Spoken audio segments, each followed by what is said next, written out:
Hello नमस्कार.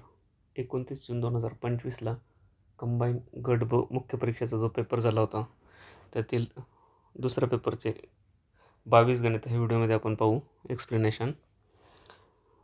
हा paper 2024ची men's होती गट बची, मी स्वतः दिला होता आणि 22 गणितापैकी माझी 19 गणितं बरोबर आली. एक वेन डायग्रामचं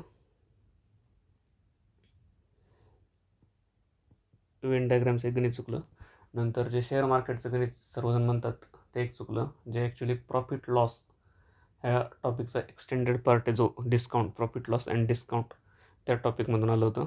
हे दोन गणितं मला वाटते बहुतांशी सर्वजणांचे चुकले असतील.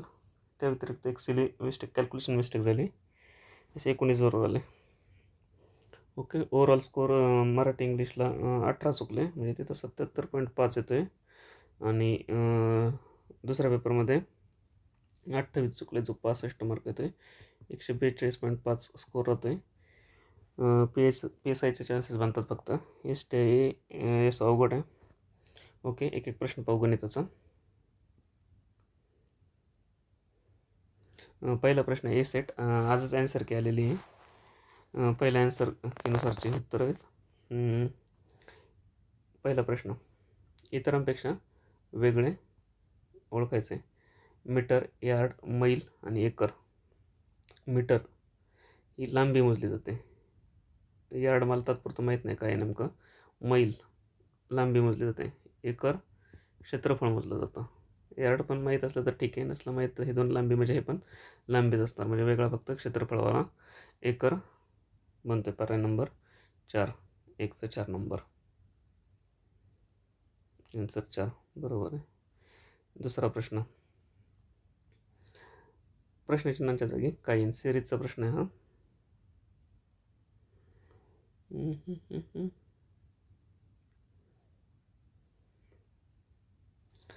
तर जनरली आपण पाहिलं तर काय दिसते, 100, 81, 64 पहिल्या 3 संख्यांपर्यंत पूर्ण वर्ग संख्या दिसते.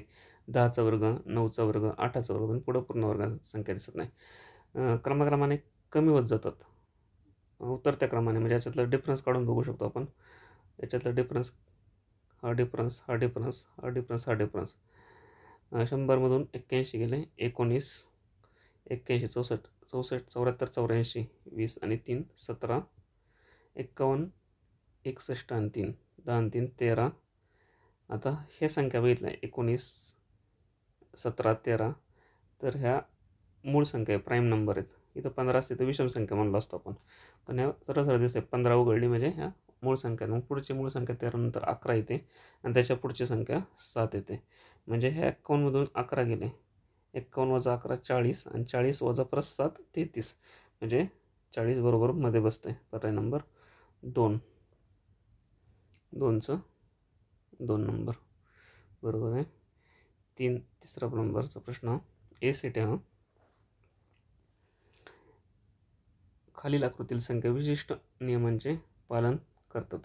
दिलेले पर्याय अशी संख्या शोधा जी प्रश्नार्थक चिन्हाच्या ठिकाणी येईल. आता इथं मध्ये प्रश्नचिन्ह विचारलं आहे, आणि जनरली काय असतं, यांचा संबंध ह्या दोघांचा संबंध असतो एकमेकांशी, आणि तो ह्या रिलेटेड असतो. आता 7, 84, 60, 5, 3, 36, हे नुसतं यांच्यावर नजर फिरवली तर कळतं, हा तिनांचा वाड्यातला, तिनाच्या पट्टीतला आहे 36, 5च्या पट्टीतला आहे 12, 60, 7च्या 84 पट्टीत, म्हणजे हा भागाकार देऊन बघू शकतो आपण. 5 गुणिले 12 केले तर 60 येते. 7 गुणिले 12 केले 12 7 84, 12 9 108, 12 3 36, म्हणजे आतल्या संख्या आहेत ह्या 7. याला 12 गुणलं बाहेरची संख्या मिळते, याला 12 गुणलं बाहेरची मिळते, याला 12 बाहेरची, आणि याला 12, मग 12च नंबर असू शकतो ना इथं मध्ये, जेणेकरून त्यांचा गुणाकार बाहेरच्या वर्तुळातील संख्या मिळतील. म्हणून 3चं 12, 4 नंबर, आन्सर 4. ओके. चौथा प्रश्न, श्रेणी पूर्ण करा. परत श्रेणी म्हणजे सिरीज आली. 37, 36, पहिल्यांदा फक्त नजर फिरवली, 37, 36, 37, 34, 37, कमी जास्त होते म्हणलं फरक काढून चालणार नाही, एकाकडे एक घ्यावं लागेल. 37 नंतर एक सोडून घेतला 37, परत एक सोडून घेतला 37, परत एक सोडून घेतला 37 येते, परत हा एक सोडला तर इथं 37च यायला पाहिजे. आता ह्या दोन संख्येतल्या क्रमाने ओळखायचे ना. दुसरी संख्या 37 आहे, इथं 37 आहे, हा पर्याय गेला, हा पर्याय गेला, इथं 37 आहे. पुढं सोडावं लागेल. 36 नंतर 1 सोडून 34, 36 1 सोडून 34, 36 नंतर 2 सोडून 34 आहे. 34मधून 32 यायला परत वजा 2 करावं लागतात, म्हणजे 2 2चा फरक आहे. मग 32मधून परत 2 गेले 30, म्हणजे इथं 30, 30 37, 30 37, पर्याय नंबर 4, 4चं 4. ओके. पुढचा प्रश्न 5वा. चौरस फुटबॉल, हे वेन डायग्राम दिलेली आहे. चौरस काय करते? फुटबॉल खेळाडूंचे प्रतिनिधित्व. चौरस इथं लिहितो फुटबॉल. नंतर त्रिकोण क्रिकेट. त्रिकोण काय करते? क्रिकेट प्रतिनिधित्व करतो. आणि वर्तुळ कबड्डी. वर्तुळ हे जे इथं कबड्डी खेळणारे लोक आहेत. आकृतीचे निरीक्षण करून प्रश्नांचं उत्तर द्या. आता इथं काय म्हणले? कबड्डी व क्रिकेट हे दोन्ही खेळ खेळणारे परंतु फुटबॉल न खेळणारे खेळाडू. कबड्डी आणि क्रिकेट दोन्ही खेळणारे. कबड्डी इथं हे गोलावाले, आणि क्रिकेट हे, पण फुटबॉल नको आहे, म्हणजे हे वरचे नको आहेत, हे नको आहेत. हे किती आहेत? कबड्डी आणि क्रिकेट दोन्ही खेळणारे 7 आहेत. ओके. कबड्डी व क्रिकेट, कबड्डी आणि क्रिकेट हे खेळणारे, फुटबॉल नको म्हणजे चौकोनात नसलेले हे 7 उरतात. हे खेळ किती? 7. आणि काय म्हणले? फक्त क्रिकेट खेळणाऱ्या खेळाडूंचे गुणोत्तर किती? फक्त क्रिकेट खेळणारे कोणते? हे क्रिकेटवाले. फक्त क्रिकेट खेळणारे इथलचे उरतात 14. हे बाकीचे कोणते कोणते खेळ खेळतात? एक तर फुटबॉलवर जातात किंवा इकडे कबड्डीवर जातात. हे 7 आणि हे फक्त क्रिकेट खेळणारे 14 यांचे गुणोत्तर 7 14, 7 1 7, 7 2 14, 1 2. पर्याय नंबर 1, 5 1. बरोबर. पुढचा प्रश्न 6 नंबरचा प्रश्न. सचिन उत्तरेकडे तोंड करून उभा आहे. इथं सचिन उभा आहे उत्तरेकडे. इकडं तो सरळ 10 किलोमीटर चालतो. इथून गेला 10. नंतर उजवीकडे वळतो 4 किलोमीटर चालतो. उजवीकडे वळला 4 किलोमीटर चालला. परत उजवीकडे वळून 15 किलोमीटर चालतो. परत उजवीकडे. आता इकडून येताना याची उजवी बाजू ही झाली. आता इकडं येतोय. आता त्याचं तोंड इकडं आहे पूर्वेकडं ह्या बाजूला. तर त्याची उजवी बाजू ही आणि डावी बाजू ही. इथं कन्फ्युजन व्हायचं फक्त. उजवीकडे वळतो आणि 15 किलोमीटर चालतो. उजवी बाजू ही म्हणजे इकडं 15, 10 याच्या आसपास येतो, वरती 5 म्हणजे याच्या निम्मा 15 किलोमीटर चालतो. व शेवटी उजवीकडे वळतो. आता तोंडाचं खाली आहे, मग खालून पाहिलं तर उजवी बाजू इकडची होणार आणि डावी बाजू इकडची होणार. आता उजवीकडे वळतो. ठीक आहे. 16 किलोमीटर चालतो. 16. हे 4, हे जसे 4 इथं आहेत तसेच इकडं 4 बसणार आणि पुढं किती? 12 बसणार.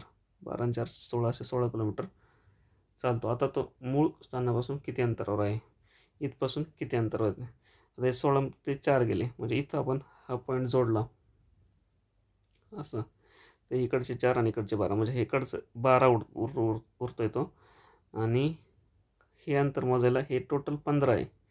हे 15 आहे, त्याच्यातून हे 10 गेले, म्हणजे हे किती राहिले? 15तून 10 गेले 5. तर हे अंतर विचारले आपल्याला. आता 5 12 म्हणजे हे 13. ट्रिपलेट असतात ना जे 5 12 13. पाठ असलं तर ठीक आहे, नाही तर मग पायथागोरसचा थेरम वापरायचा. कर्णाचा वर्ग इज इक्वल टू 2 बाजूंच्या वर्गांची बेरीज. 5 5 25 अधिक 12 12 144, म्हणजे 169 येतं. कर्णाचा वर्ग झाला हा. आणि मग कर्ण किती झाला? ह्याचं वर्गमूळ 169चं 13. ट्रिपलेट 5 12 13 अजून 7 24 25 काय असतील ते लक्षात ठेवले नाही. आता थोडं कॅल्क्युलेशनचा पण वेळ वाचू शकतो परत. ओके. सोपं गणित होतं. 13 किलोमीटर. पर्याय नंबर 1, आन्सर 1. पुढचा प्रश्न 7 नंबरचा.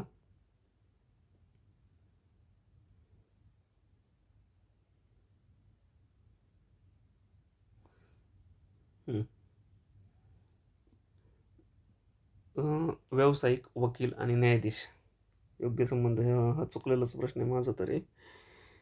मराठीत वाचलं तर न्यायाधीश हा व्यवसाय नाही. व्यवसाय जो पैसे कमवतो तोच होतो, किंवा व्यवसाय वेगळाच प्रॉफिटच्याच हेतूने केला जातो तो व्यवसाय होतो. त्याच्यामुळे न्यायाधीश पूर्ण टतच येणार, म्हणजे एक तर हा पर्याय किंवा हा. आणि व्यवसाय आणि वकील वकील हा कधी पण व्यवसाय झाला म्हणजे व्यवसाय बाहेर वकील हा, असं हे विचार होऊ शकतो. किंवा हा विचार करायचा झालं तर त्या वकिलाला वकिलीची सनद भेटल्यानंतर तो व्यवसाय होतो, म्हणजे वकील काही बाजूला पण राहतील आणि सनद भेटल्यानंतर ते व्यवसाय चालू करतील असा होतो.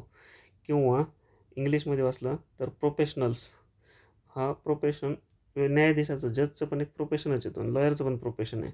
मग हे प्रोफेशन घेतल्याने ह्यांचे दोघांचे वेगळे प्रोफेशन झाले. 1 नंबर पण येऊ शकतो, म्हणजे तिन्ही पर्याय येऊ शकतात आणि आयोगाने दिलं आन्सर 3 नंबर हे दिलं आहे. हे पण येऊ शकतं कसं,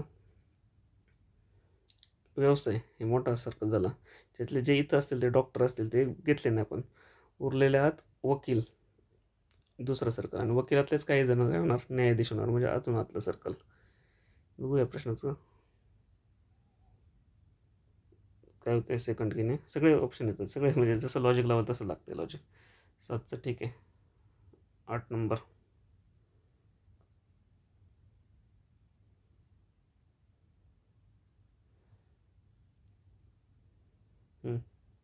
काय म्हणले आहेत.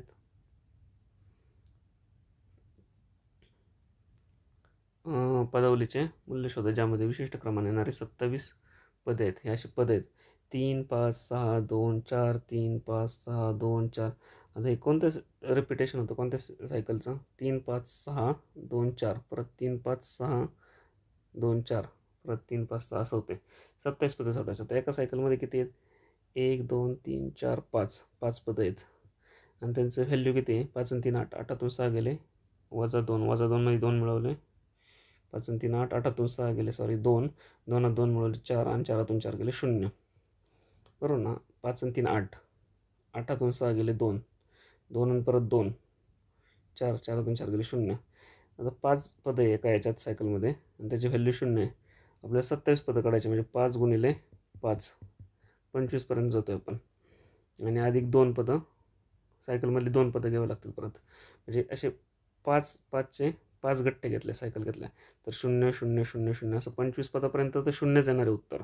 आणि 27 पदाला जायला वरती 2 पदं घ्यावं लागतात ह्या सिरीजमधले. ह्या सिरीजमधले पहिली 2 पदच घेणं गरजेचं आहे, 3 आणि 5 पुढं, म्हणजे अधिक 3 आणि अधिक 5, 5 आणि 3 8, म्हणजे 0 अधिक 8 8, उत्तर 2 नंबर, 8चं 2 नंबर. ओके, झालं 9.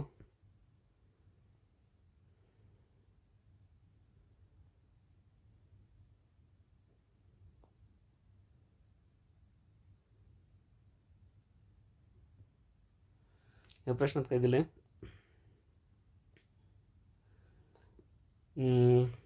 सिरीजच दिले अल्फाबेटिकल ऑर्डर. ओ पहिलं एक एक लेटर घेऊन बघायचं. आता ओ नंतर पी क्यू, म्हणजे आरच आलं पाहिजे, आणि एस. आता आरने चालू होणार कोणता ऑप्शन आहे, आर हा एक आहे, इथं टी चालू होतं, इथं या आणि इथं या, म्हणजे 1 नंबरचाच ऑप्शन झाला. इथंच उत्तर येते, पण खात्री करायचीच झाली तर एक शेवट चेक करून बघितलं, ई नंतर एफ सोडला जी नंतर एच सोडला आय नंतर आय, जे सोडला के, शेवटी के आला पाहिजे. इथं के येतोय, इथं के नाही, इथं के नाही, इथं के नाही, म्हणजे हे कन्फर्म उत्तर झालं 9चं 1 नंबर. सोपं होतं. नंतर 10वा प्रश्न,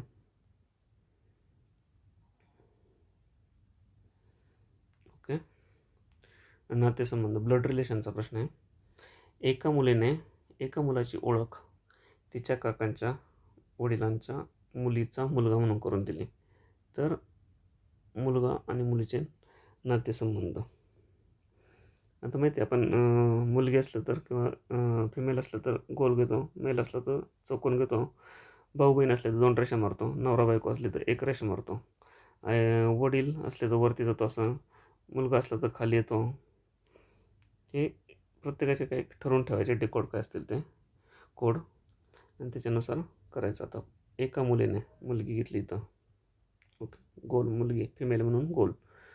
एका मुलाची ओळख करून देताना तिच्या काकांच्या काका हे झाले वडील, त्यांचे भाऊ मेले म्हणून चौकोन, काकांचे हे झाले काका, काकांच्या वडिलांच्या मुलीचा काकांचे वडील वरती गेलो परत, वडिलांच्या मुलगी यांची मुलगी म्हणजे यांचीच बहीण असणार ती 2 रेषा करून गोल केला, वडिलांच्या मुलीचा वडिलांच्या मुलगी ही झाली मुलीचा मुलगा, हिचा मुलगा, मुलगा म्हणून खाली आलो आणि मुलगा म्हणून चौकोन केला, करून दिली. तर मुलगा आणि मुलीचे नाते. आता हे सगळे बहीण भाऊ आहे, हे दोघं भाऊ आहे, त्यांची बहीण, म्हणजे ह्या मुलीच्या दृष्टीने तो वडिलांच्या बहिणीचा मुलगा आहे, म्हणजे आत्याचा मुलगा आहे. तसा पर्याय भाऊ म्हणून एकच आहे. पर्याय नंबर 1, 10चा 1 नंबर. झालं. आता पुढचा प्रश्न. क्लॉकचा प्रश्न 21वा. सकाळचे 8 तास 20 मिनिटे झाले असतील तर तास काटा व मिनिट काटा यामधील कोण किती अंशाचा असेल.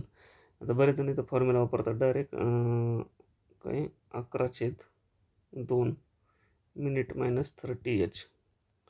11/2 मिनिट, मिनिट किती आहे 20 मिनटं, गुणिले 20 वजा 30h, तास किती आहे 8. हे बेकबे 0, म्हणजे 11 गुणिले 10 110 वजा हा 0 आणि 3 8 24. 110 मध्ये 240 गेले, 240मधून 110 गेले, 100 आणि वरती 30, 130. Okay, 130 degree. पर्याय नंबर 1, 21चा नंबर बरोबर आहे. त्याचबरोबर हे तर ठीकच आहे, वापरलं कमी वेळेत झालं ठीकच आहे, पण बेस पण माहीत पाहिजे. बेस कसा की हे घड्याळ आहे सपोज, आणि हे 12 1 2 3 4 5 6 7 8 9, हे 2 2 2 2. आता हे पूर्ण किती असणार आहे 360 डिग्री असणार आहे. त्यातला हे 90 डिग्री, असे 90 90 90 90 360 डिग्री. आता जेव्हा हे मिनिट काटा पूर्ण एक फेरी मारतो 360चे, तेव्हा तास काटा इथून इथंच होतो, 12 नंतर 1 वाजतात, म्हणजे हे 90चे 1/3 जातो. हा 1 तास, हा दुसरा तास, हा तिसरा तास, म्हणजे 90चे 1/3 म्हणजे हा 30 डिग्री जातो. आता ठीक आहे, आता किती वाजले 8 तास आणि 20 मिनटे. 8 म्हणजे इथं 6 7 8, 8 तास आणि 20 मिनटे, हे 15 आणि 5 20 मिनटे. हा 20 वरती परफेक्ट असणार आहे. हा मिनिट काटा 20 पुढं आल्यानंतर हा तास काटा 8चे थोडा पुढं गेलेला असणार आहे. पण आपले 5 मिनिटाचे किती घरं बनतात 1 2 3 4, आणि हा थोडा पुढं घेणार आहे, म्हणजे 4 घरं तर बनतात, आणि 1 घर म्हणजे 30 डिग्री. हा 90 डिग्री, त्याच्या 1/3 म्हणजे 30 डिग्री, म्हणजे 4 गुणिले 30 120 डिग्री तर 100% होणार आहे. त्याचा हा जेवढा पुढं जाईल तेवढा 120पेक्षा पुढं असणार पर्याय कोणता 130च आहे, एकच आहे, बाकी 120 75 110 येतात. 21चं त्याच्यामुळं 1 नंबर. आणि आता हा किती पुढं जाणार आहे, हा तिथं 30 डिग्री आहे ना तास काट्यासाठी, 8 वाजल्यापासून 9 वाजेपर्यंत 30 डिग्री जाणार, आणि 20 20 20 हे 60 मिनटं गेल्यानंतर 30 डिग्री जाणार, म्हणजे तो 20च मिनटं गेला, म्हणजे 1/3 गेला. मग 30 डिग्रीचे 1/3 किती 10, म्हणजे हे जे 120 आलं त्याच्यात 10 मिळवायचे, 120 आणि 10 130 डिग्री. आता कधी कधी फिरून प्रश्न विचारला तर हा बेस कामाला येतो. आणि दुसरी गोष्ट, आता मराठी इंग्लिश पण एकाच दिवशी आहे, बाकीचं पण GS आहे अक्का, कायदे पण आहेत. अशा वेळेस हा फॉर्म्युला प्रेशरमध्ये सुद्धा डायरेक्ट विसरू शकतो. 11/2च्या जागी 11/5 मांडू शकतो, मिनिटाच्या जागी अवर इकडे येऊ शकतो, इकडे मिनिट जाऊ शकतो, काही होऊ शकतो प्रेशरमध्ये किती पाठ केला तरी. त्याच्यामुळे हा बेस महत्त्वाचा आहे. पुढचा प्रश्न 22.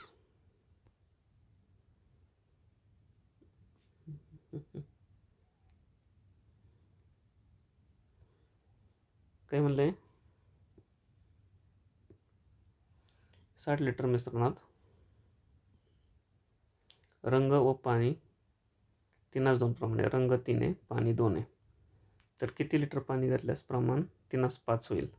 आता हे रंग आणि पाणी यांचं प्रमाण दिले 3:2, म्हणजे रंग 3 क्वांटिटी असला तर पाणी 2 आहे, म्हणजे असे टोटल किती आहे 5 क्वांटिटी आपल्याकडं. आणि 5 म्हणजे टोटल क्वांटिटी ती 60 लिटर मिश्रण आहे, म्हणजे 5 इक्वेलन टू 60 लिटर आहे, म्हणजे 5ला 12 गुणतो आहे. आणि आपल्याला पाणी होतं त्याच्यातून, हे 2 क्वांटिटीत वाढवायचे. 3 तर ठीक आहे रंगाची आहे, किती लिटर पाणी घातल्यास प्रमाण 3:5 होईल. आता रंग किती आहे 3 येतं, आणि नंतर किती ठेवलं आहे रंग 3च ठेवला आहे, या 3ला 3च ठेवला आहे. आणि पाणी किती ह्या 2 इथं पाणी, 2 क्वांटिटीचं पाणी करतो 5 करतो आहे, 2चं 5 पाणी करतो आहे, म्हणजे पाणी 3 क्वांटिटी वाढवतं आहे. आता ह्या रेशोमध्ये 3 क्वांटिटी, म्हणजे आपण ॲक्च्युअलला 12 तर गुणलं आहे, तसं 3ला पण 12 गुणायचं, 12 3 36, 36 लिटर पाणी टाकलं तर हे रेशो बदलण्याचा पर्याय number 2, 22चं 2. Okay. 23वा.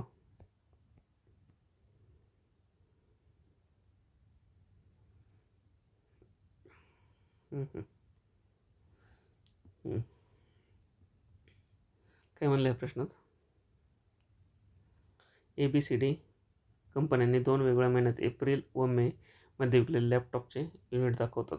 April May laptop आहेत. हे कंपन्या आहेत ABCD, वेगवेगळ्या कंपन्या आहेत. तर आपल्याला विचारलं का प्रश्नात मे महिन्यात C व D, आता हा मे महिना आहे, इकडं C आणि D, C इथं D इथं, म्हणजे 800 आणि 1000, C व D दोन्ही कंपन्यांनी मिळून विकलेले लॅपटॉप, हे 800 आणि 1000 दोन्ही कंपन्यांनी मिळून विकलेले लॅपटॉप किती आहेत?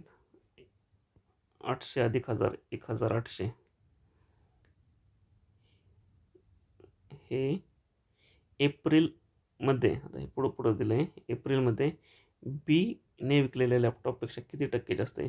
एप्रिलमध्ये बीने किती होते? एप्रिल महिना बी इथं, म्हणजे हे 1200, ह्या 1200पेक्षा हे कितीने जास्त आहे? बीने 1200 विकले, 1200पेक्षा त्यांनी आज विकलेले 1800 आहेत, म्हणजे 600 जास्त आहेत. म्हणजे 1200पेक्षा 600 जास्त म्हणजे 50% जास्त, बरोबर ना?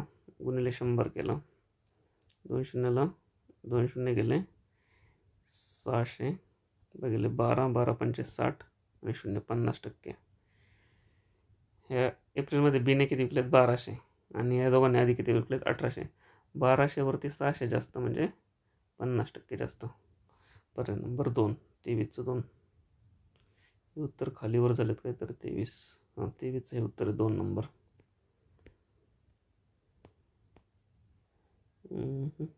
24 25.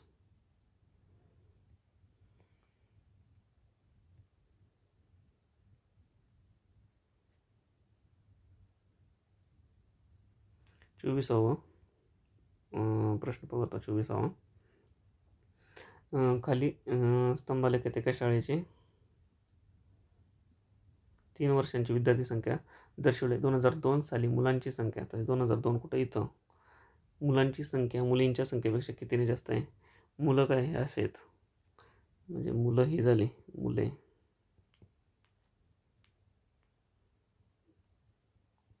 आणि मुली कोणत्या? ह्या. आता मुली किती इथं? 400 मुली आहेत, आणि मुलं किती? टोटल 1000 आहे, त्याच्यातले हे 400 सोडून द्यायचे म्हणजे 600 मुलं झाली. मुलींची संख्यापेक्षा किती जास्त आहे? मुलांची मुले 600, म्हणजे हे किती? 400पेक्षा 600 म्हणजे 200 जास्त आहेत. पर्याय नंबर 1, 24चा 1 नंबर.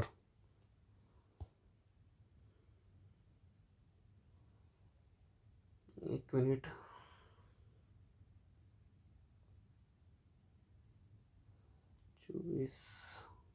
एक नंबर. चला पुढचा प्रश्न पाहू. 25 26. काय म्हणलं आहे प्रश्नात आता? एका गावातील जमिनीतील अन्न पिकांची विभागणी दर्शवतो. आता हे जमीन कशी डिस्ट्रीब्यूट झालेली ते दिलेलं आहे. हे जमिनीतील अन्न पिकं आहेत, विभागणी. Village foods crops represent the pie chart of the distribution of land, म्हणजे जमिनीची विभागणी. डिस्ट्रीब्युशन लँड हा 360 एकर आहे समजा, आपण 360 डिग्री म्हणजे 360 एकर मानू त्या गावात आहे. आणि 360 एकरापैकी 72 एकर तांदूळ आहे, 72 एकर अदर आहे, 99 एकर मका आहे, 45 एकर बाजरी असं आहे थोडक्यात. हे डिस्ट्रीब्युशन ऑफ लँड हे महत्त्वाचं आहे वाचणं. आता प्रश्न बघू. जर तांदळाचे प्रति एकरी उत्पन्न गव्हापेक्षा 50% अधिक असेल, तांदूळ इथं आहे, गहू इथं आहे, तांदूळाचे प्रति एकरी उत्पन्न गव्हापेक्षा 50% जास्त आहे. तर गव्हाचं आपण मानलं 36 एकर गहू आहे ना, त्याला प्रत्येकी एका एकराला गव्हाचं 100 उत्पन्न मानलं आपण. तर तांदळाचे उत्पन्न गव्हापेक्षा 50% जास्त आहे एकरी उत्पन्न, बरं का. आता गहू एकरी 100 आहे समजा, काय असं 100 क्वांटिटी तयार होते, तर तांदळाचे प्रति एकरी उत्पन्न गव्हापेक्षा 50% जास्त आहे प्रति एकरी. आता हे गव्हाचं 100 म्हणतोय, तर 50% जास्त म्हणजे तांदळाचं किती होणार? 150 होणार प्रति एकरी. तर गव्हाचे उत्पन्न हे तांदळाच्या किती टक्के आहे? गव्हाचे उत्पन्न, तर गव्हाचे उत्पन्न इथं आपण हे 36 डिग्री आहे आणि हे 72 डिग्री आहे. आता 36 डिग्री म्हणजेच हे याचे 72 डबल आहे ना, म्हणजे 36 डिग्री म्हणजेच आपण 1 एकर मानला, आणि 72 डिग्री म्हणजे 36चे डबल म्हणजे हे 2 एकर झाले. 36 डिग्रीचा 1 एकर पकडला तर म्हणजे हे रेशो घेतला एकाच 2 आहे. लँड 1 आहे आणि त्याचं तांदूळाचं लँड किती आहे, तांदूळाखाली 2 आहे असं. आता हे गहू होतोय 100 एका एकरात. आता इथं आहे 2 एकर. एका एकरात 150 होतोय तांदूळ आणि दुसऱ्या एकरात परत 150 म्हणजे 150 आणि 150 300 तांदूळ होणार. तर आपल्याला काय विचारलं आहे, गव्हाचे उत्पन्न आपण 100 झाले समजा. हे तांदळाच्या किती टक्के, तांदळाचे किती झाले 150 आणि 150 300 झालं. टक्के म्हणजे गुणिले 100 म्हणजे हे थोडक्यात 1/3 आलं. 1/3 म्हणजे किती 33.33%. आलं लक्षात. हे 36 डिग्री हे लँड अलोकेट केलेलं आहे गव्हासाठी आणि 72 डिग्री हे तांदळासाठी लँड अलोकेट केलं आहे. 36 डिग्री म्हणजे आपण 1 एकर मानला आणि एका एकरात गहू 100 पोते होते समजा आणि तांदूळ 36 दुने 72 2 एकर आहे समजा. तर तांदूळात त्याच्यात 1.5 पट उत्पन्न होते, एकरी 1.5 पट होते. म्हणजे एकरी याच्यात 100 होत असलं तर याच्यात एकरी 150 होणार. एकरी 150 ठीक आहे, पण आहेत ऑलरेडी 2 एकर म्हणजे 150 आणि 150 300 होणार. कळलं.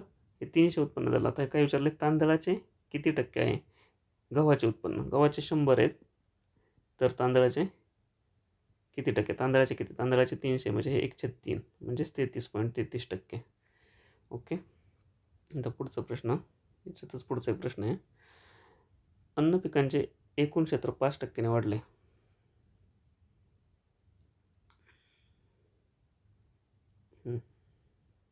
अन्न पिकांचे एकूण क्षेत्र 5% वाढले आणि तांदळाचे 12% वाढले.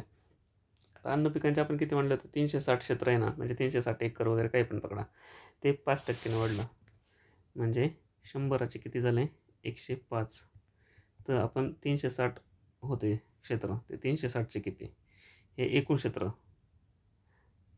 आणि तांदळाचे किती 12% वाढलं. तांदळाचे 100चे किती झाले 112. तर तांदूळ किती याच्यात 72 आहे, तर 72चे किती. तर नवीन वर्तुळरेखात तांदळाचा कोण किती होते. असं का लिहिलं, खाली एकूण लिहिलं, एकूणपैकी वरती हे तांदूळ का लिहिलं, तर एकूणपैकी तांदूळ किती ते काढायचे आपल्याला. आता एकूणपैकी तांदूळ आपल्याला टक्क्यात नाही विचारला, डिग्रीत विचारला आहे. म्हणजे आपण 100% विचारलं असतं 100 निघूनलं असतं, पण इथं डिग्रीत विचारलं आहे म्हणजे आपण 360 निघूनणार. कारण नवीन जो सर्कल होणार आहे तो परत 360 डिग्रीचा असणार आहे म्हणून गुणेल 360. आलं लक्षात. परत एकदा वाचतो. अन्न पिकांचे एकूण क्षेत्र 5% वाढलं म्हणजे 100चं 5 झालं अन्न पिकं. हे 100 आहेत त्याचे 5 अन्न पिकं 105 झाली. तर 360 एकूण आपलं आता आधी सुरुवातीला किती 360, 360चं किती होणार डिग्री म्हणून गुणिले 360. आणि तांदूळ 12% होतं, तांदूळ 100 आहे तो 112 होतो आहे. तर तांदूळ पहिल्यांदा 72 आहे तर 72चं किती म्हणून 72 गुणलं. आणि तर काय विचारले, नवीन वर्तुळरेखात नवीनमध्ये सर्कलमध्ये तांदळाचं कोण किती असेल म्हणून नवीन सर्कल. आता परत नवीन त्यांनी सर्कल्स तयार करायला लावले, पर्सेंटेज नाही करायला लावले. म्हणजे तो सर्कल 360 डिग्रीचाच असणार आहे म्हणून 360 पैकी किती म्हणून गुणिले 360. हे सोडवलं, 360ला 360 गेले, 100ला 100 गेले. 7चा भाग जातोय, 7चा नाही जात ना, 7 1 7 3 हां वरती जातोय का 7 1 7 खाली उरले 4 7 चुकून 42 जातोय. इथं 7 1 7 खाली उरलेले 3 7 5 35 म्हणजे 16 गुणिले 72 भागिले 15. हे किती आलं 16 दुने 32 हा 4 3 16 85 16 96 16 7 112 112 आणि 3 115 भागिले 15. हा भागाकार गेला 15 1 15 15 90 15 7 105 15 7 105 खाली उरले 10 15 90 खाली उरले 12 वरून घेतला शून्याचा 15 8 120.8 म्हणजे 8 डिग्री झाला 76.8 डिग्री. पर्याय नंबर 1 आन्सर 1. 26चं किती आलं हे 4 आलं आणि 25चं 4 आणि 26चं 1. 2 मिनिटं चेक होत आहे. 25चं 4 26चं 1 बरोबर आहे. पुढचे प्रश्न पाहू.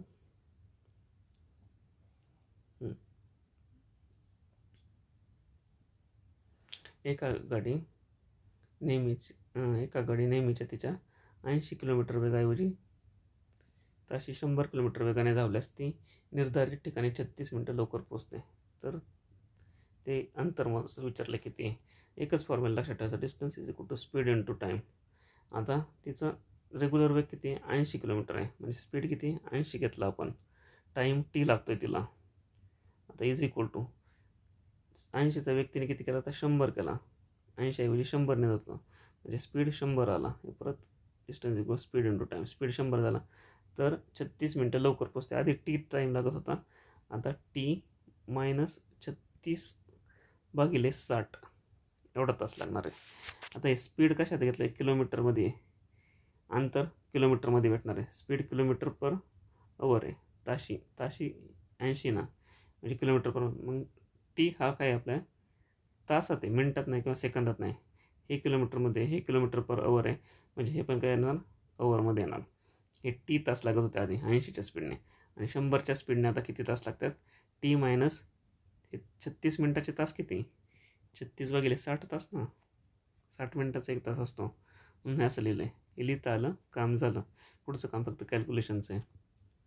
80T is equal to 100T आणि वजा 3600, 36ला 100 गुणलं 3600 भागिले 60, 0ला 0 गेला, 6 1 6 6 6 36 0 60. ते वजा 60 इकडं आलं इक्वल टूच्या, अधिक 60 झाले, आणि 100T 80T इकडे गेले, वजा झाले. 100T वजा 80T 20T, म्हणजे टी इज इक्वल टू किती झाले 20 त्रिक 3. हे कशात आलं, तासात आलं.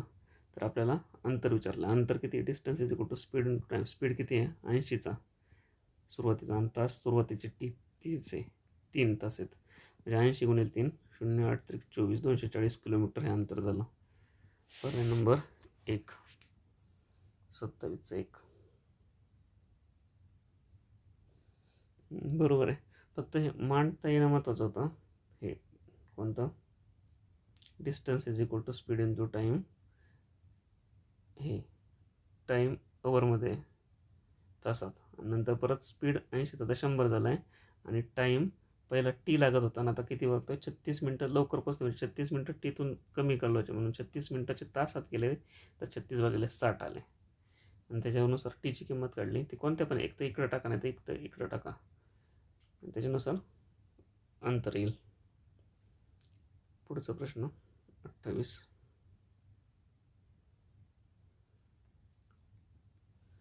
दोन कार एकाच दिशेने 80 किलोमीटर आणि 70 किलोमीटर वेगाने जात आहे. किती वेळानंतर त्या दोन कार एकमेकांपासून 60 किलोमीटर अंतरावर राहतील. आता इथून चालू झालं, काही फॉर्म्युला वगैरे काही माहीत नाही. Distance is equal to speed into time एवढा एक फॉर्म्युला आहे, पण एका दिशेने असलं तर त्यांची बेरीज करायची, विरुद्ध दिशेने असले तर वजा करायची, काय काय माहीत नसलं तरी एक स्टोरी म्हणून बघितलं तर एक 80 किलोमीटर पर आवरने जाते. पहिल्या तासाला ही 80 जाणार, आणि किती जाणार 70च जाणार. दुसऱ्या तासाला परत ही पुढं 80 जाणार, अजून ही परत 70च जाणार. तर किती वेळानंतर त्या दोन कार एकमेकांपासून 60 किलोमीटर अंतरावर राहतील. आता ही पहिल्या तासाला 80 गेली, दुसऱ्या आणि ही दुसरी 70च गेली, म्हणजे 10चा फरक इथं पडला. नंतर तसंच पुढच्या तासाला पण 10चा फरक पडणार. असं प्रत्येक तासाला 10चा फरक पडत जाणार. मग 60 किलोमीटरचा फरक कधी पडणार, असे 10 तास 6 वेळा मिळवणार, म्हणजे ती 6 तास पुढे जाणार. बरोबर आहे, 6 तास म्हणजे पर्याय नंबर 1, 28चा 1. प्रत्येक तासाला 10 किलोमीटरचा फरक पडतो आहे, आणि आपल्याला 60 किलोमीटर फरक ठेवायचा. त्यांचा 60 किलोमीटर फरक पडायला ती 6 तास गेली पाहिजे ना, किंवा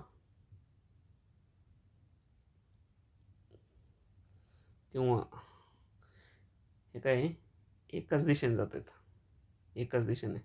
मग एकाच दिशेने जात असलं स्पीडचं काय होणार, स्पीड रिलेटिव्ह स्पीड कमी होणार ना, म्हणजे दोघांचा वजाबाकी होणार, म्हणजे 80 वजा 70 हा रिलेटिव्ह स्पीड होणार. आणि टाईम किती आहे, टाईम काढायचे आपल्याला तासात, आणि डिस्टन्स किती दिले 60 किलोमीटर, म्हणून 60, म्हणजे 60 इज इक्वल टू 80तून 70 केले 10T. T is equal to हे 10 इकडे दिले 60 भागिले 10 6 तास. पर्याय नंबर 1. कोणत्या पण पद्धतीने सोडवू शकता. ओके, 28 झालं. 29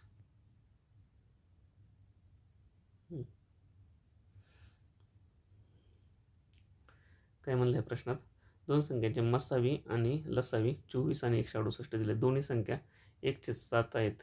मराठी इंग्लिशचा अभ्यास केला, जीएसचा अभ्यास केला, आणि त्याच्या नादात लसावी मसावी राहिला तरी ह्या गणिताचा प्रयत्नच करायचा नाही का, तर असं नाही आहे. प्रयत्न झाला पाहिजे प्रत्येक गणिताचा. एक वरती तर 10 सेकंदाचं तरी नाही कन्सेप्ट माहीत लसावी मसावी किंवा विसरलो प्रेशरमध्ये. तर ते काय विचारलं प्रश्न ते तर बघितलं पाहिजे एकदा. दोन संख्या एका 7 आहेत आणि आपल्याला काय विचारलं आहे, दोन्हीमधील मोठी संख्या शोधा. ही छोटी झाली एकाच्या पटीतली आणि 7च्या पटीतली मोठी झाली. म्हणजे मोठ्या संख्येला 7नी डेफिनेटली भाग जाणार. 72ला 7नी भाग जातो का? 7 10 70 नाही जात. 108ला 7 1 7 खाली उरले 3 7 5 35 3 बाकीवरती नाही जात. याला जाते का? 7 2 14 आणि 4 उरतात परत नाही जात. याला जातात का? 7 1 6 7 2 14 खाली उरले 2 7 4 28 जातोय की. म्हणजे पर्याय नंबर 1. थोडासा प्रयत्न केला तर 2 संख्या दिल्यात एकच 7 आहे. इथं एवढा प्रश्न नसता विचारला तरी चालला असतं त्यांनी. 2 संख्या एकच 7 या प्रमाणात आहे तर मोठी संख्या शोधा. 7च्या पटीत जाणारी शोधली. आता 7ने भाग जाणारे अजून पर्याय असते तर नाही. हा आयोगाचाच प्रश्न आहे. MPSC 2024 ग्रुप बी मेन्स 29 जूनला झाला होता 2025ला. आज की आलेली आहे. ठीक आहे. आणि लसावी मसावी काढलं त्या पद्धतीने सोडवलं तरी सुटेल. मसावी आणि लसावी दिला आहे. आता हा मसावी आहे आणि लसावी आहे, ह्या दोन संख्या यांच्या दोघांच्या मध्येच असणार आहे. एक्स्ट्रीम इकडं 24ला जाणार ती संख्या आणि एक्स्ट्रीम 168ला जाणार.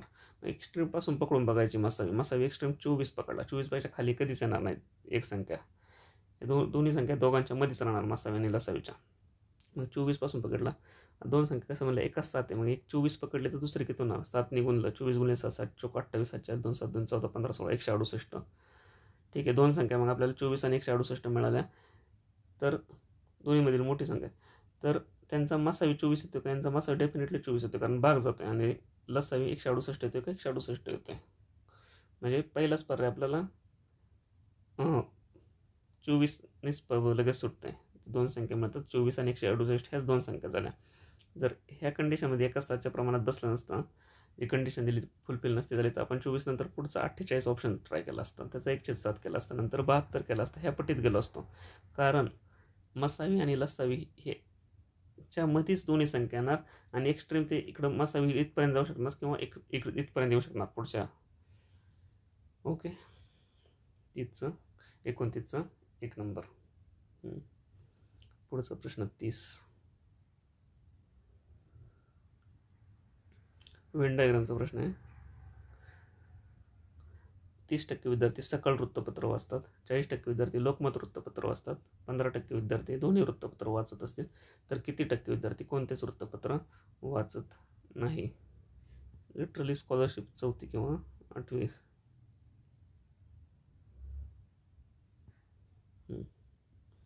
आता हे काय दिलं आहे? सकाळ. हे सकाळ वाचणार आहे सपोज. दुसरे कोणते? लोकमत. 40% विद्यार्थी 30% आधी सकाळ वाचतात. हे सकाळ 30, लोकमत 40, 15 दोन्ही वाचत असतील. 15 दोन्ही वाचतात तर दोन्ही न वाचणार आहे. आता हे जे सकाळचे आहेत हे सकाळ ह्या पूर्ण ह्या 30 आहेत सकाळ वाचणार. त्याच्यातले 15 इकडे आहेत. म्हणजे फक्त सकाळ वाचणार की झाले 30तून 15 गेले 15च झाले जे फक्त सकाळ वाचतात. इथं असे 30 जागी तो 15 आले हे दोन्ही वाचणार आहे. 15 15 15 30 दोन्ही सकाळ वाचणार आहे. आता हे 15 लोकमत पण वाचतात आणि हे 40 हे लोकमत वाचणार आणि लोकमत आणि सकाळ दोन्ही वाचतात.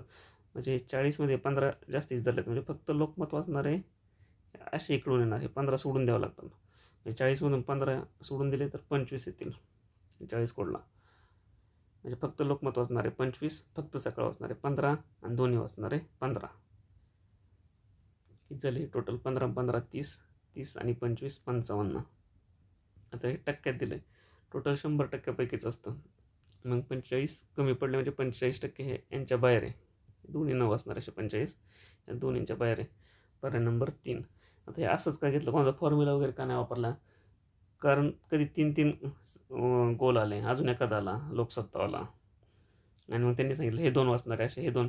तर हे लॉजिकली समजून जातं. हे तर एवढे वाचतात, एवढे नाही वाचत, एवढे सोडले पाहिजे, एवढे घेतले पाहिजे. जसं फॉर्म्युला वापरला ना तर मग 3 किंवा थोडं कॉम्प्लिकेटेड प्रश्न फिरून विचारलं तर चुकण्याचे चान्सेस असतात. त्याच्यापेक्षा इथं सरळ म्हणले 30 सकाळ वाचतात, त्यातले 15 सोडून दिले तर फक्त सकाळ वाचणारे 15 राहतील. तसं 40 लोकमत वाचतात, त्याच्यातले 15 सकाळी लोकमत वाचलेले सोडून दिले तर फक्त लोकमत वाचलेले 40 वजा 15 25 राहतील. आणि तिघांची बेरीज केली 25 15 15. हे कोणते कोणते वाचणारे निघाले 55 जण, उरले 45 जण. 30 झालं 31. हा शेअर मार्केटचा प्रश्न, जो प्रॉफिट लॉस आणि डिस्काउंट या टॉपिकमधला आहे. काय म्हणलं आहे, 50 प्रमाणे 5च्या सवलतीने खरेदी करतो. ₹50वरती त्याला 5ची सवलत भेटली, म्हणजे ते शेअर होता 50 रुपयाचा, त्याला भेटतोय 45ला, 5ची सवलत भेटली. आता टक्केवारी चालले म्हणून सगळं आपण तो शेअर 100चा मानला तर त्याला कितीला भेटणार, 90ला भेटणार. आता जी मार्केटमध्ये व्हॅल्यू चालली ना शेअरची, NSEला BSEला जी दिसते स्क्रीनवरती, ती 100 दिसणार.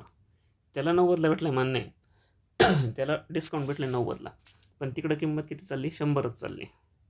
आणि त्यावर 13.5% लाभांश मिळत असेल. आता त्याला 13.5% लाभांश मिळाला, पण त्यांनी गुंतवलेत किती, 100वरती ते जी स्क्रीनवरती दिसते त्या किमतीवरती चाललं आहे. ती किंमत बाजारात तीच चालली. तो आज विकायला गेला तर 90ची वस्तू ते 100लाच विकणार आहे,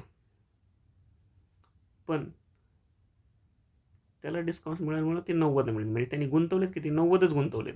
त्याला 10 रुपये डिस्काउंट भेटला आहे, 10% डिस्काउंट भेटला आहे, म्हणजे 90च गुंतवलेत. 90वरती त्याला किती भेटतात, 13.5% भेटतात. कारण ते जे भेटतात मार्क ते देणारे हे याच्याकडे बघून देतात, डिव्हिडंड ह्या फेस व्हॅल्यूकडे बघून देतात. म्हणजे 90वरती 13.5 भेटतोय, तर 100वरती किती, त्याला किती व्याजाचा दर मिळतो, ह्या टक्क्यात दिलेला आहे. शेवटी प्रत्येक क्वेश्चनमध्ये टक्के म्हणून गुणिले 100. हे सोडवलं, शून्याला हा शून्य गेला, 13.5 गुणिले 10 113.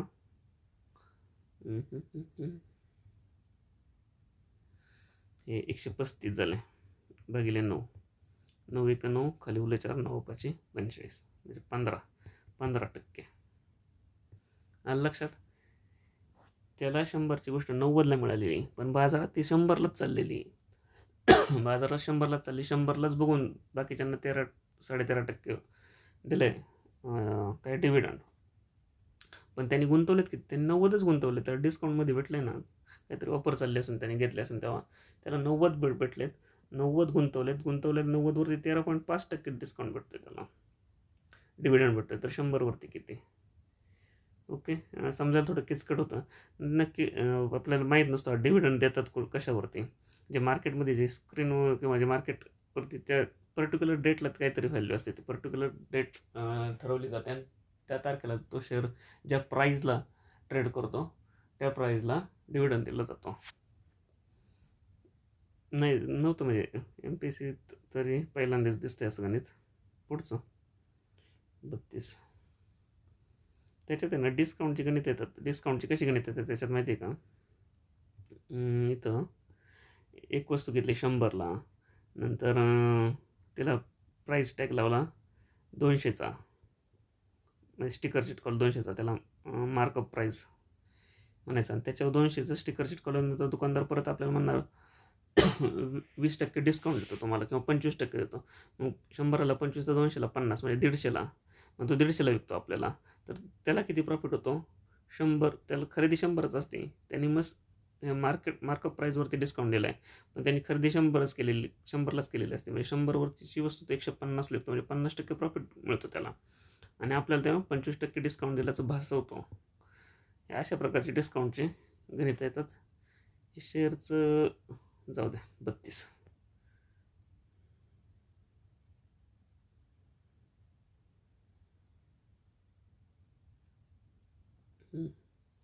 काय म्हणलं इथं,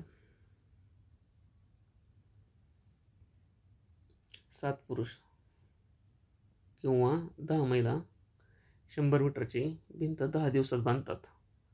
तर 600 मीटरची भिंत बांधायला 14 पुरुषांनी 20 महिला यांना किती दिवस घेतील.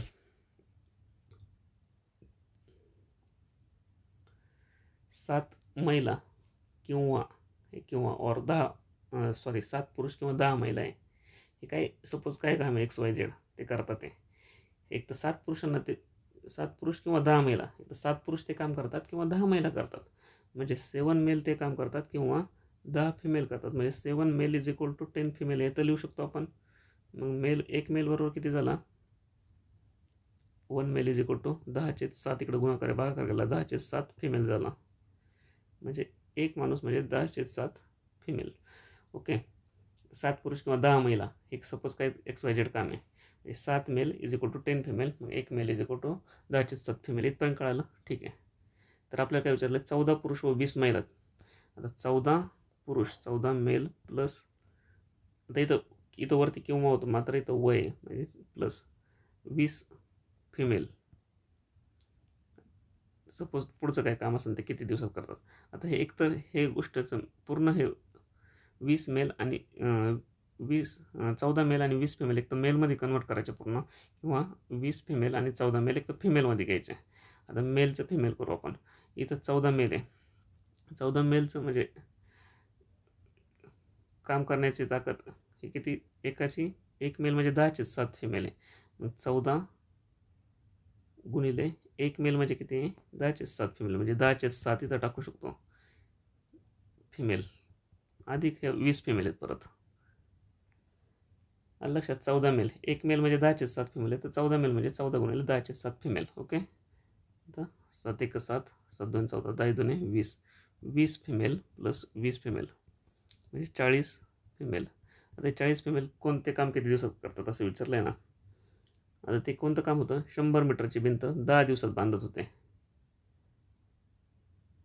आता इथं फिमेल केले म्हणून इथलचं फिमेलच घेऊ आपण. आता 10 महिला 100 मीटरची भिंत, 10 फिमेल 100 मीटरची भिंत 10 दिवसात बांधत होते. तर हे 14 पुरुष आणि 20 महिला, म्हणजेच आपण त्याचं पूर्ण महिला केल्या तर 40 महिला मिळाल्या. 40 महिला ही किती, 100 मीटरची भिंत होती आधी, आता इथं 600 मीटरची भिंत झाली, किती दिवसात बांधतील हे विचारलं आहे. आता महिला किती झाल्या, पहिल्या 10 महिला होत्या, 10 दिवस लागत होते 100 मीटरला. आता 40 महिलांना 600 मीटरला किती दिवस लागतील असं विचारलं आहे. आपण हे तात्पुरतं 600 मीटर आहे, तात्पुरतं 100 मीटरची भिंत मानू.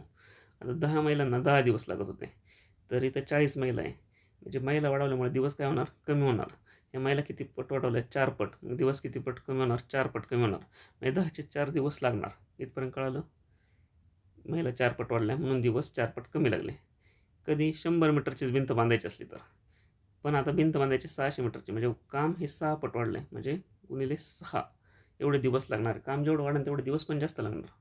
आलं लक्षात, 10ला 4ने का भागलं, तर महिला ह्या 4 पट आहेत म्हणून दिवस कमी लागणार, इनव्हर्सली प्रोपोर्शन आहे.